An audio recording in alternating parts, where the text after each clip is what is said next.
India is a young nation.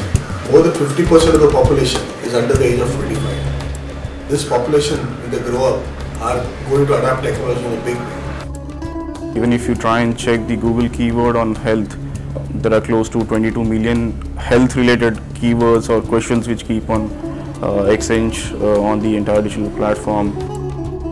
Patient is becoming a new KOL. So till now it is being the company and the doctor relationship, but now it has to get extended to the patients. So now the company has to think not only from the doctor's point of view, but from the patient's point of view, because the patient is becoming a new key opinion leader. So newer ways of educating the doctors, because if the patient is changing and the doctor is not changing, the doctor's relationship with patient has to change. Similarly, when the doctor's relationship will change, the organization relationship with the doctor has also to change. So you cannot sit back with the older methods. You have to create the newer methods.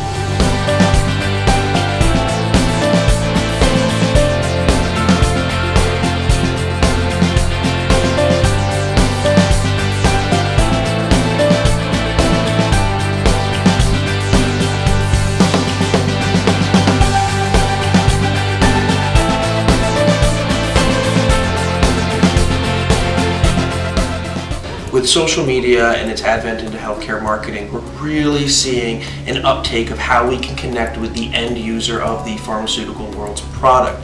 We can actually listen to them online, we can engage with them a good deal faster than we could in the past, and we can actually reevaluate our marketing programs to map out what we're hearing from the general public.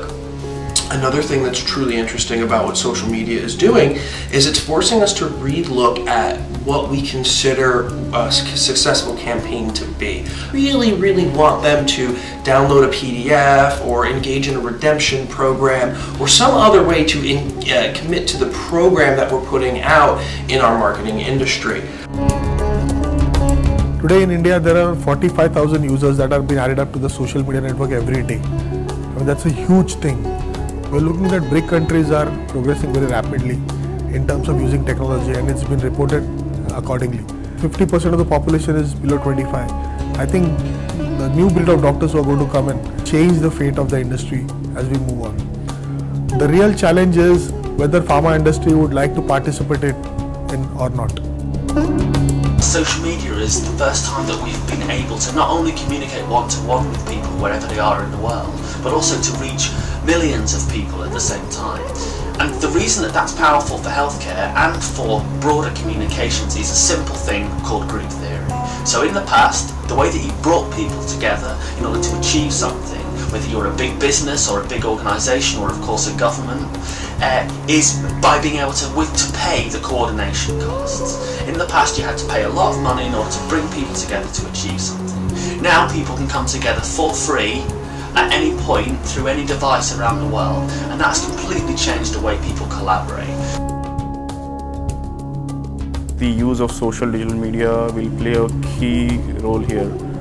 So it's like you have a plethora of information available there. There are 240 million internet users who access data through their mobile or internet.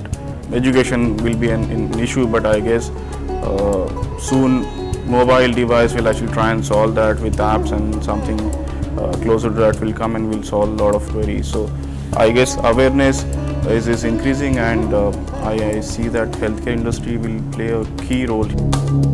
It's about conversation, it's about interaction. I always feel pharma's strength is conversation. They have been able to converse extremely well with their doctor customers. So social media can actually help them do it much better, because these tools help you do it online. And pharma's learning capacity and learning curve is going to be highly steep given the regulations and other things. But I think pharma cannot avoid social media, because both patients as customers and doctors as customers are getting there. The customer won't need to engage early in the sales cycle. You know, about 57% of buying process is already completed before connecting with the salesperson, and that's because of the vast amount of information that is already available on public domain. Virtual interactions will replace face-to-face field visits. Right now, Skype, web conferencing and video are quickly catching on over face-to-face visits and traditional meetings in other industries. Teleconsulting and telemedicine is something that we are familiar with. Imagine if doctors prefer to see patients online, what are the chances that he or she will want to see a sales rep in person? Social media is also basically an application of technology. It increases the awareness. It increases the interaction between what we call customers, namely the doctors and to the patients. And because of that, there's going to be a lot of pressure on the treating physicians and the pharma companies to dispense correct information in an ethical manner. To do that, again, technology comes to the rescue. It not only creates a need for that ethical and correct content presentation, but it also provides the tool to do it. Such a vast country and leading the world technologically, and such a rapid uptake of the use of mobile technologies, smartphones and tablets, for example. So surely there is an opportunity here to synergistically bind these together and help the industry hasten along, leaving behind websites which nobody visits and instead looking at mobile first applications, which we know people in remote geographies are going to be able to use just as adequately as those in conurbations and urban settings. The way they have adapted today, that includes doctors, that includes your patients, and that also includes your masses at large. So this population is going to look at technology in a very different way, and it's going to create a wave and an opportunity both for the pharma and the healthcare professionals. People have been talking about the information age now for 50 years, but really in the last 10 years we've seen a genuine explosion in that information age where now the world is connected in a way that it couldn't possibly have imagined 20 years ago. The thing to think about here though is not to focus on social media, because social media in itself doesn't really meaningfully exist as a distinct term anymore. Media by its very nature is social, and there's virtually nothing on the internet now that's of value that isn't socialized. The consumer today in India is getting completely techno-savvy.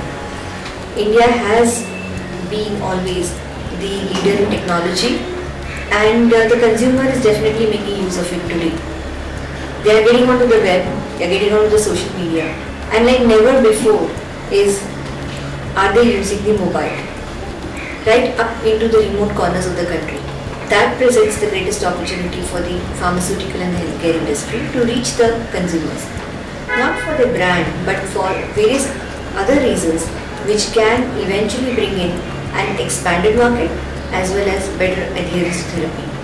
And this can only be achieved if the pharma industry thinks strategically how this can be integrated into their overall marketing mix, and a multi-channel approach is taken to use this for reaching the consumers in the right manner without violating any regulations, and that needs to be done only in a strategic manner and in an integrated manner.